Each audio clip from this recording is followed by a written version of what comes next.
안녕하십니까, 알림이 황희두입니다. 시작하기에 앞서 최근 청년정치 관련한 인터뷰를 마치고 와서 그 내용을 간략하게 전해드리려 합니다. 과거 프로게이머에서 어쩌다 정치 영역으로 왔는지, 매번 심리전과 여론전을 강조하는 이유가 뭔지, 그리고 보수에서 진보 성향으로 바뀐 이유가 뭔지, 과거 커뮤니티 속에 살며 정서적 일체감, 내적 욕망 키우기, 강자 동일시, 각종 심리전 등 다양한 게 섞여서 영향을 받았다는 건데요. 과거 신림동에서 용산으로 이사를 오고 고등학생 당시 친구들이 집값, 재개발 이야기하며 프로게이머라는 제 꿈을 무시하기도 했고, 그 무렵 강한 사람이 되고 싶다, 그런 생각을 하며 권력과 돈을 가진 사람들한테 일체감을 형성하게 됐다는 내용입니다. 그러다 환상이 어떤 식으로 깨졌는지, 민주당이 온라인 커뮤니티 싸움에서 밀린다고 생각한 이유가 뭔지, 매번 말씀드리는 문화전쟁, 프레임 전쟁이 왜 중요한지, 특히 포스트 트루스 시대, 쉽게 말해 탈진실의 시대에 당위, 팩트, 진정성만 앞세우는 건 필패할 수밖에 없는 이유가 뭔지, 이런 고민과 현재 이재명 민주당 대표가 여기에 문제의식을 크게 갖고 있어 앞으로는 기대가 된다는 내용, 이외로도 청년 정치에 대한 생각, 저에게 정치란 무엇인가,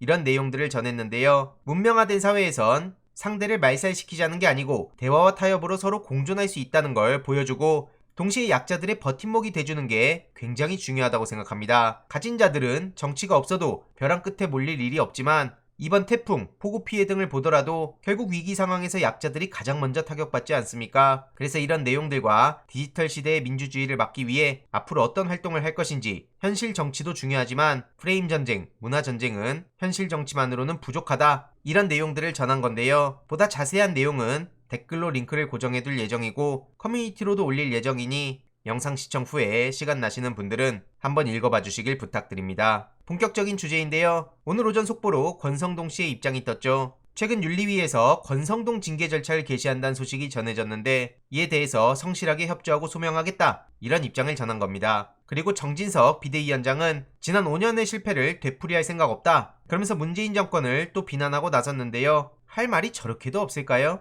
매번 규제 완화, 부자 감세, 민영화, 어쩜 카드가 저렇게 뻔하냐고요. 그러더니 심지어 MBC를 향해서 윤석열 대통령 발언에 자막 조작을 했다, 매국적 국기문란 보도라고 하는데 아직도 정신 못 차렸다는 생각밖에 안 들고요. 윤석열 대통령이 치열한 외교 전쟁터에서 나라의 미래를 걸고 분투하고 있다고요? 그런 사람이 미국, 일본 등의 굴욕만 당합니까? 박홍근 원내대표는 해당 연설을 두고 그 대통령의 그 정당답다, 하나만한 얘기나 하고 있다, 다 문재인 정부나 야당이나 언론 탓으로 돌리고 있다고 꼬집었고요. 민주당에선 박진 해임 건의안 관련해서 물러설 생각이 없다는 입장을 보이고 있고요. 참고로 정의당에선 표결에 불참한다고 합니다. 이에 대해서 엄청나게 많은 비판 여론이 나오고 있네요. 그냥 국민의힘 이중대 됐구나, 책임지고 사과를 시켜봐라, 공허한 말장난 그만하고 앞으로 투표에서 정의당 찍을 일은 절대 없다, 이런 얘기가 나오는 데다 최근 천우선 전 대표도 정의당에서 탈당을 해서 그나마라도 참여계를 보며 응원하던 사람들조차 완전히 등을 돌리게 됐습니다. 이해로도 국민의힘 김재원 씨가 대통령실에서 MBC에 보낸 공문을 두고 조작인 줄 알았다, 대통령 비서실 직원들이 너무 나태해져 있다고 지적했고요. 오늘 뉴스공장에 출연해서 조목조목 지적했죠. 김재현 전 최고뿐만 아니라 지금 온라인상에선 또 빨간 펜을 들고 따박따박 비판을 하는 중입니다. 게다가 최근 윤석열 대통령은 어린이집에 가서 또 황당한 소리들을 하고 있는데요. 저출생 문제에 대해서 과학적으로 접근해야 된다, 코로나도 과학 타령하더니 과거 창조경제처럼 윤석열 대통령은 과학입니까? 그러면서 아나바다가 무슨 뜻이냐, 이런 소리까지 하고 있습니다. 평소에 어떤 삶을 살아왔는지 그대로 보여준다고 생각하고요. 앞서 인터뷰에서도 말씀드렸지만 저런 가진 자들의 입장에서 자유만 외치는 건 말 그대로 공허한 구호일 뿐이고요. 이에 많은 시민들도 아리백도 몰라, 아나바다도 몰라, 아이 키우는 것도 몰라, 어떻게 저런 사람이 대한민국 대통령이 될 수가 있냐, 무식한 줄 알았지만 상상 이상으로 무식하다, 이러면서 엄청난 비판 여론이 들끓고 있습니다. 유인태 전 사무총장 또한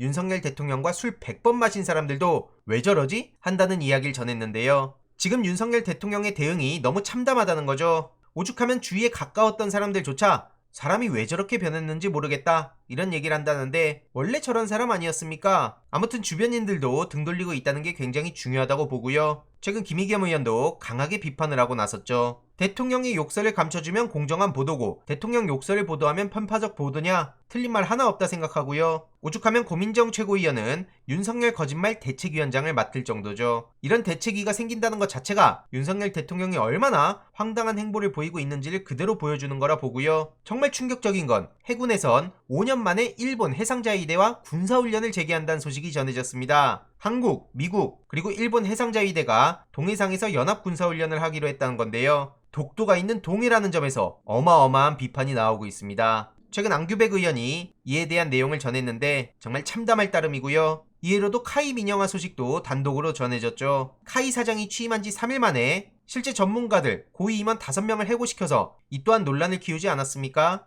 신임 사장이 업무를 파악하지도 못한 시점에 갑작스럽게 전문가들을 내쫓은 거고요. 대선 캠프의 요직 출신이었다고 하죠. 뭐만 하면 민영화 타령하고 국민 분열시키고 도대체 뭐 하는 겁니까? 게다가 경찰 반대는 없다더니 이상민 행안부 장관은 경찰청의 반대를 보고받았다는 사실까지 단독으로 전해졌죠. 과거 윤석열 대통령은 대선 후보 당시 대통령 임기 5년이 뭐가 대단하다고 너무 겁이 없다 이러면서 문재인 정부를 비난하지 않았습니까? 지금 이 얘기 그대로 본인에게 돌려줄 수밖에 없고요. 지난 영상에서도 말씀드렸듯이 국민의힘 주호영 씨도 문재인 정부를 향해 비난했던 걸 지금 윤석열 대통령에게 그대로 전달해주는 게 어떨까요? 황당한 소식들이 너무 많이 쏟아지는데 계속 핵심만 간략하게 전해드리도록 하겠습니다. 이번 내용도 유익했다면 구독, 좋아요, 알림 설정, 멤버십 가입 정말 큰 힘이 된다는 점 말씀드리고 싶습니다. 이번 내용도 주위에 널리 공유 부탁드립니다.